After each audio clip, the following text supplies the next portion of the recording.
সামনেই রথযাত্রা, তাই আমরা আজকে ক্রাফটে একটা ছোট রথ বানাবো।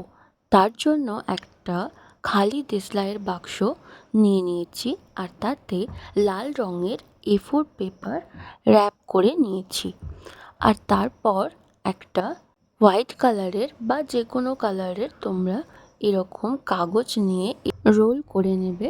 আর তারপর অরেঞ্জ কালারের পেপার নিয়ে আমরা চোঙ আকৃতি বানিয়ে নিয়েছি। ছোট ছোট কার্ডবোর্ডের অংশকে এইভাবে চাকা বানিয়ে নিলাম। তারপর যে রোলগুলো বানিয়েছিলাম সেগুলোকে আঠা দিয়ে এইভাবে বসিয়ে নিয়েছি। আর এটা যাতে আরও সুন্দর হয় তার জন্য আমরা পাতলা পাতলা কিছু কাগজ এইরকম উপরে লাগিয়ে নিয়েছি। একটা ছোট্ট কাগজে জগন্নাথ দেবের মূর্তি ড্রয়িং করে নিলাম।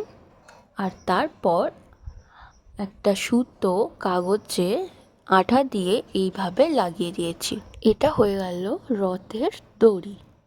এরপর আমরা চাকাগুলো আঠা দিয়ে যথাস্থানে লাগিয়ে নেব। তারপর যে কাগজটায় আমরা ড্রয়িং করেছিলাম সেটা আঠা দিয়ে এইভাবে রথের ঠিক মাঝখানটায় লাগিয়ে দিচ্ছি। এরপর একটা টুথপিক নিয়ে নিয়েছি, যেটা চোঙের ঠিক উপরে আমরা ভিতর দিয়ে এইভাবে লাগিয়ে নেব।